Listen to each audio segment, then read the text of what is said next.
በቤተሰቧ ተጥላ የነበረችው በስቃይ የተመታችው ልጅ ፊርዶስ ከሳውዲ። ይህ የቀልብ ዶክተር ድምፅ ነው። አልሐምዱሊላህ። ታካሚዎቻችን የሚድኑ በእኛ ኃይል እንዳይመስሎት፣ በአላህ ኃይል ብቻና ብቻ ነው። ከቀልብ ዶክተር ዓላማ ውስጥ የአላህን ተአምር ማንገስ ዋነኛው ነው። በየጊዜው በቀልብ ዶክተር ታክመው መዳናቸውን ማመን እስከሚያቀታቸው ሲቃይ የተናነቃቸው ሲገልጹ የአላህ ተአምር ምን ያህል የገዘፈና ግልጽ እንደሆነ ያሳየናል። ከህመም ወደ ጤነኝነት፣ ከጭንቀት ወደ ደስታ፣ ከጨለማ ወደ ብርሃን፣ ካላሰቡበት ወደ ስኬት የደረሱት በአላህ ተአምር ቢሆን እንጂ። ልብ ለአላህ እጅ የሰጠና የተናነሰ ሲሆን ግልጽ ይሆናል።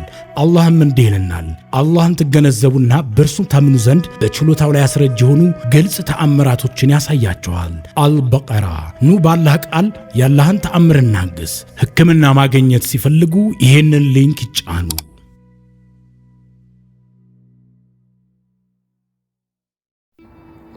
አሰላሙ አለይኩም ወራህመቱላሂ ወበረካቱሁ። ውድና የተከበሯችሁ የቀልብ ዶክተር ቤተሰቦቻችን እንደምን ከረማችሁ? በያላችሁበት የአላህ እዝነት፣ ረህመት፣ ጥበቃው አይላችሁ ያልኩኝ ይህ ዘወትር ቅዳሜና እሁድ ወደ እናንተ ይዘንላችሁ የምንቀርበው በቀልብ ዶክተር ኡስታዞች ሰበብ ታክመው የዳኑ የእህት የወንድሞቻችንን እውነተኛ፣ አሳዛኝ፣ ልብ አንጠልጣይ ታሪካቸውን ነውና በዛሬም እጅግ የሚያሳዝን በቤተሰቧ ተጥላ የነበረችው በስቃይ የተመታችው ልጅ ፊርዶስ ከሳውዲ ክፍል 2። ምንም እንኳን በጣም ከባድ ውሳኔ ቢሆንም የኔ እምነት ከቤተሰቦቼ በላይ እንደሆነ አውቅ ነበር። በዚቹ አላህ ሂዳያ በሰጣት በምለው አክስቴ ያሳደገቻት ልጅ አማካኝነት ብዙ ደላሎችን በውስጥ ተዋወቅኩ። ግን ደግሞ በህጋዊ መንገድ የሚሳካ ነገር ያለ ስላልመሰለኝ ሻንጣዬን ይዤ ሌሊት ላይ መስኮት ሰብሬ ወጣሁ። እጅግ በጣም የሚከብድ ጊዜ ነው ውጭ ያሳለፍኩት። እንደ ቤት ምግብ የሚያቀርብልኝ የለም። ቢበድሉኝም እናም ብዙ ሰዎች አታለውኛል። በነፃ እንኳን ያሰሩኝ ሰዎች ነበሩ። ውጭ ወስድሻለን ብለው ደግሞም አብዛኞቹ ብልሹ ሙስሊሞች ናቸው። አይሰግዱ፣ በቃ ካፊሩ የማያደርገውን የሚያደርጉ፣ ካፊሩ የሚያደርገውን የሚያደርጉ። ብቻ አላህ ይስጠው። አንድ ሰው በእግር ብሰደድ ቀላል እንደሚሆን ነግሮኝ ቦታዎቹን ጠቁሞኝ ተሰደድኩ። ስለ ስደት ጉዜ ባወራችሁ ያ ረቢ ስንት መጽሐፍ ታሪክ ይወጣዋል። ግን ያደለም አላማዬ። አሁን ኡስታዞቼም ሳታበዢ ባሉኝ መሰረት አሳጥሬ ታሪኬን ላቅርብ። እንደማናቸውም ሳውዲ ገባሁ። እነሱ ሰሃበቶች ለሰላማዊቸው ብለው ከሳውዲ ወደ ኢትዮጵያ ተሰደው የለ። እኔ ደግሞ ብድር ልመልስ ብዬ ከሀበሻ ወደ ሳውዲ ተሰደድኩ ሰላሜን ለማግኘት ስል። ሳውዲ ሳለው መሬቱም ሰማዩም ቢቀየር ውስጤ ግን አሁንም በህመም ተይዟል። ስደቴ ከሀገር ነበር። ከህመሜ ግን የትም መሸሽ አልቻልኩም። አላህ ሆይ ያን ጊዜ የውስጤ ጥሪ አንተ ብቻ ነበርክ። ከ6 ወራት ጭንቀትና ስቃይ በኋላ ቤተሰቤን ትቼ ከሀገሬ መውጣቴ የግዴታ ሆነ። ህይወቴን ለማዳን ብቸኛው መንገድ ነበር። ያኔ የማላውቀው ነገር ቢኖር ይህ ስደት የአንድ ስቃይ መጨረሻ ሳይሆን የሌላው ትልቅ ፈተና መጀመሪያ መሆኑን ነው። ወደ ሳውዲ አረቢያ ለመሄድ የወሰንኩት ሙስሊም ሀገር በመሆኗ እምነቴን በነፃነት መተግበር የምችልበት ቦታ ይመስለኝ ነበር። በተጨማሪም ራሴን ለማስተዳደርና ከቤተሰቦች ተጽዕኖ ሙሉ በሙሉ ለመላቀቅ የሥራ ዕድል አገኘው ብዬ አሰብኩ። የስደት ሕይወቱ ቀላል አልነበረም። ከብዙ መከራ በኋላ እዛ ብደርስም ለወራት ስራ ጠፍቶ በስተመጨረሻም በቤት ሰራተኝነት ስራ አገኘሁና በሕገ ወጥ ተቀጠርኩ። እንግዲህ ከሀገሬ ምድር ሲርቅ ልቤ በሁለት ተከፍሎ ነበር። አንደኛው ክፍል ነፃነት በማግኘቴ ደስ ብሎታል። ሌላኛው ግን ቤተሰቤን ጥዬ በመውጣቴ በሐዘን ተውጦ ነበር። ምንም እንኳ እነሱ የሰጡኝ ስቃይ የከፋ ቢሆንም ሳውዲ አረቢያ ስደርስ አዲስ ዓለም ገጠመኝ። የሰሃቦች ሀገር፣ የእምነቴ ማዕከል። መጀመሪያ ላይ ሰላም ተሰማኝ። 5 ወቅት ሰላት በነፃነት እሰግድ ነበር። ማንም የሚገፋፋኝ ወይም የሚያስፈራራኝ አልነበረም። የሱሪ ልብሶችን ጥዬ የሙስሊም ሴት ልብስ መልበስ ሲጀምር እፎይታ ተሰማኝ። እንደኔ ህገወጥ ስራ አግኝቶ መዳሙ እናት የሆነችለት ሰው ያለ አይመስለኝም። እንዲያም ቢሆን ግን የውስጤ ሰላም ብዙም አልቆየም። በቤተሰቦቼ የተጣለብኝ መተት በሰውነቴና በስነ ልቦናዬ ላይ ያሳደረው ተጽዕኖ አሁንም ከእኔ ጋር ነበር። ስደት ብቻውን ሊፈታው አልቻለም። በሳውዲ ምድር ስራዬን በምሰራበት ጊዜ የማያቋርጥ የጤና እክሎች ይገጥሙኝ ጀመር።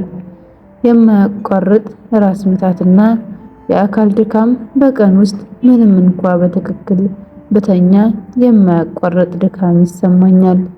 ራስ ምታቱ በጣም ከባድ ከመሆኑ የተነሳ አንዳንድ ጊዜ የዕለት ተዕለት ተግባሬን ማከናወን ያቅተኝ ነበር። የእጅና እግር መደንዘዝ። በድንገት እጆቼና እግሮቼ ይደነዝዛሉ። ኤሌክትሪክ እንደጨበጥኩ ነገር። አልፎ አልፎም ለመንቀሳቀስ ይከብደኝ ነበር። የስነ ልቦና መረበሽ። ቤተሰቦቼ በእኔ ላይ ያደረጉት ነገር የስነ ልቦና ጠባሳ ትቶ አልፏል። የድምፅ ቅዠቶች ይሰሙኝ ነበር። በሌሊት እንቅልፍ ላይ በህልሜ ደጋግሜ እደበደብ ነበር። አባቴ ይሁን ጥቁር ሰው አይለይልኝም። በቃ የፊጥኝ ተይዤ እንደታሰርኩ ይሰማኝ ነበር። በጣም የሚያሳዝነው መኖር አልፈልግም የሚል ሐሳብ ብዙ ጊዜ ወደ አእምሮዬ ይመጣል። እያበድኩ እንደሆነ ይሰማኝ ጀመር። የምሰራባቸው ሰዎች ጥሩ ነበሩ፣ ነገር ግን ችግሬን መረዳት አልቻሉምና ለሕክምና ሆስፒታል ወሰዱኝ። ዶክተሮች በምርመራቸው ላይ አካላዊ የሆነ ህመም አላገኙም። ሁሉም ነገር ከስነ ልቦናሽ የመነጨ ነው አሉኝ። የመድኃኒት ማዕት ቪታሚናት ሰጡኝ። ነገር ግን መድኃኒቶቹ ከጊዜ ወደ ጊዜ እንቅልፌን ከመጨመር ውጭ ለውጤ ሰላም አልሰጡኝም።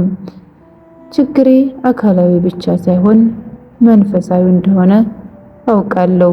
መተቱ በህይወቴ ላይ ተጽዕኖ እያሳደረ መጣ። መውጫ መንገድ መፈለግ ነበረብኝ። ስለዚህ እምነቴን አጥብቄ ያዝኩኝ። ዱዓዬን አበዛው። ቁርአን ለማንበብ ሞከርኩ። በዚህ አጋጣሚ ብዙ ቃይዳዎችን ሞክሬ አልሐምዱሊላህ አከተምኩኝ። ይረዳኛል ያልኩት ቂራአት ግን በተለይ ልክ ቁርአን ገልጬ ሳነብ በሰውነቴ ውስጥ ከፍተኛ የሆነ ህመም ይሰማኝ ጀመር። የሳውዲ ጓደኞች ሁኔታዬን ሲመለከቱ በሩቅያ ህክምና እንድሞክር መከሩኝ። ሩቅያ ከቁርአንና ከሱና የተወሰዱ አንቀጾችን በመጠቀም የሚደረግ ህክምና በጅን የተፈጠረ ችግር ወይም መተትን ለማስወገድ የሚረዳ መንፈሳዊ ህክምና እንደሆነ ነገሩኝ። ሆኖም በሳውዲ ውስጥ ህክምናውን የሚሰጡ ኡስታዞችን ማግኘትና መተማመን እንደምንሰማውም ከሆነ የሚወሩ ነገሮች ጋር ከባድ ነበሩና ተውኩት። ቆይቶ ግን በዚህ ሁሉ ጭንቀት ውስጥ እያለው በስራዬ ትንሽ እረፍት ባገኝ በስልኬ ላይ ስለ እስልምና እና ስለ ሩቅያ መረጃ መፈለግ ጀመርኩ። በቃ የሆነ መድኃኒት የማገኝ እየመሰለኝ ስለ ሩቅያ ቪዲዮዎችን ስሰማ ቲክቶክ ስከታተል እውን ነበር። አንድ ቀን የሆነች እህት በፌስቡክ ላይ ስለ አንድ የኡስታዞች ቡድን በረጅሙ ጽፋለች።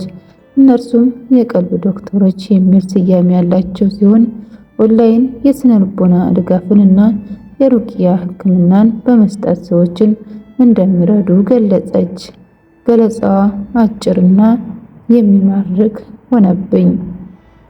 የእህታችን ታሪክ ክፍል 2 ይመስል ነበር። ላይክ፣ ሼር፣ ሰብስክራይብ እያደረጋችሁ ሌሎች እንዲዳረስ ሰበብ ሆኖ በክፍል 3 እስከምንገናኝ ድረስ ሰላም አለይኩም ወራህመቱላሂ ወበረካቱሁ።